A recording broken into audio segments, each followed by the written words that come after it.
This one was sent to CornyDriveThru at gmail.com from James in Vegas. When I look at CM Punk's career, I look at a man who thrives when presented with conflict. He has told time after time the stories about his conflicts with WWE and Vince, and ultimately, right, wrong, or different, he has been better for it. Those conflicts made him as over as he is today, and the ability to name his price. CM Punk will not get that level of conflict in AEW. My question is, do you recall any wrestlers that performed 10 times better when presented with conflict, arguments, than with friendship?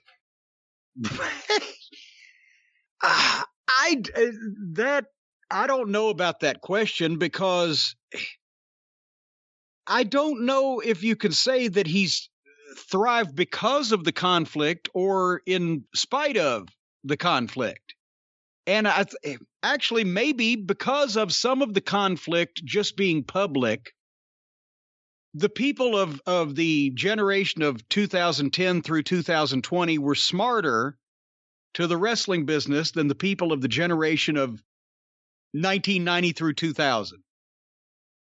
So is CM Punk getting over because of that conflict? Just kind of like Bryan Danielson getting over because the people wanted him to be over. And I mean, we can rehash that whole story, but the people wanted him to be used better than he was. And then there was all the issues and back and forth, and they're going to hijack the show and blah, blah, blah. With Punk, it was a little bit different, but he did the pipe bomb promo. But Punk's more of a verbal guy than Bryan Danielson.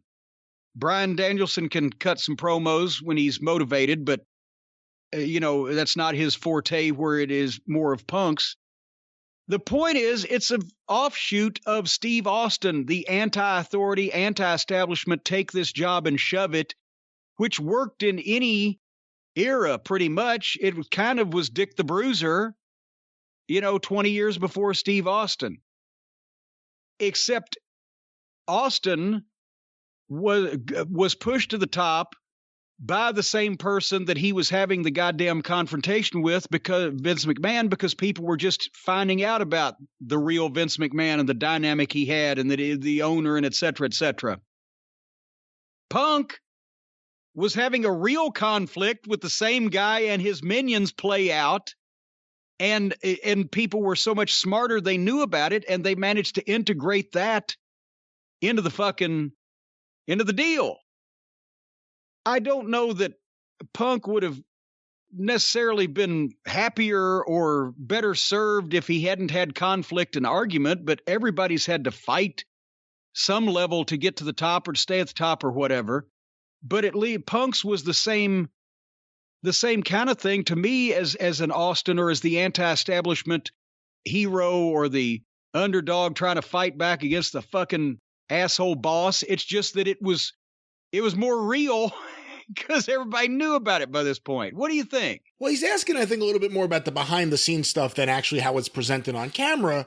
And it is interesting because CM Punk won't be having that. You wouldn't imagine, unless he decides he wants to take down an executive vice president. But if he had gone back to WWE, that conflict of just running your head against the wall, dealing with the system you're up against, I took the question as being that. Well, yeah, it wouldn't have worked, and it wouldn't have helped him, and he wouldn't have wanted it. And because he was trying to get over, and he was getting over anyway, and he had the conflicts because he was getting over, and they worked them into the story. I'm sure he would have and he got more over because of the conflicts, because the people were on his side. And the other thing, too, is he was in a system. Again, Vince eventually got to the point where he was willing to do stuff with Punk. Triple H may never have seen him at the level that the fans saw CM Punk at. If he went back to WWE, he would still have guys there. We've heard some of them open their mouths in the last couple of weeks. He would still have guys there saying, he's not a main eventer, he's not this. In AEW, he has none of that. They respect what he's done, and he walks in the door as someone who is a veteran they're happy to have on the team. That wouldn't necessarily be the case in WWE. No, and that's why he's not back in WWE, and he didn't have to be. And as far as obviously there's going to be no conflicts in AEW, and there doesn't need to be, and there shouldn't be, and because basically he's doing them a favor to get for money, a favor for money. He's blessed them with his presence. But the thing is, he doesn't need any more conflict either anywhere because he doesn't need to get over anymore. At this stage in his career, CM Punk is not in need of getting over any farther than he already is, and probably doesn't necessarily want to try to get. He's not looking at this as a long-term career move. I'm back and I'm going to be back for 10 fucking years. He's over enough now that if he runs for a year or 2 years or whatever that it is, and he works with people that he wants to elevate, some by putting them over and some by just being in the ring with them and teaching them, giving them high-profile match, whatever the case, he's got a couple of years of goodwill worth with these people, especially right now. And hopefully, I'm sure the thought is that he can bring, and already has, at least with his debut numbers on both shows, the Rampage dropped back where it was before because he wasn't on the fucking thing. But he's got enough goodwill to run a couple of years now, and as I said, and hopefully bring some of the disgruntled, the disfranchised or disgruntled WWE fans that used to watch and liked him back to the set to watch AEW. But he's not going to need any conflicts to thrive. This is not, as Mama Cornette used to say, he's closer to the end than to the beginning, so he's not going to want or need any of that. To the overall point and example, although not the same kind of conflict, to try to come up with another way of looking at this, there are guys who left Mid-South Wrestling and never wrestled the same way again because they didn't have that push behind them anymore. It was a different kind of push. That's kind of, I guess, in a sense. But then also it's when you had guys that left Mid-South and went to the WWF, they instantly adapted to their circumstances. They weren't being pushed to go out and play hard anymore. They were being pushed to go out and have 8-minute house show matches and work their gimmick and do personal appearances in tights. And they took advantage of that because it furthered their careers. For the same reason as guys in the 80s knew that you couldn't work in Mid-South Wrestling and have a WWF style house show match, you also couldn't work in the WWF and have a Mid-South house show match.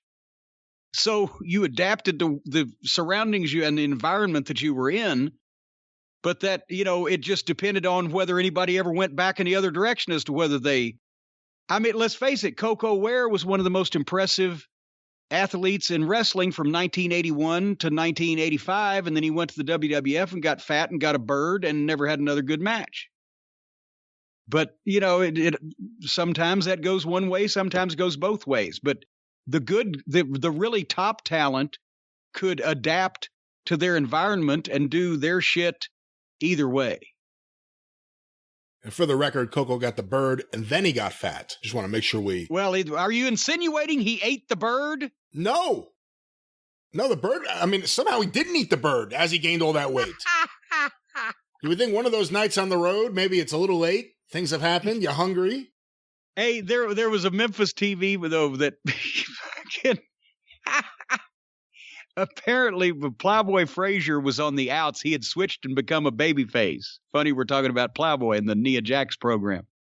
He'd become a babyface, and the First Family of Jimmy Hart and all of his heels had stolen his rooster, Sylvester.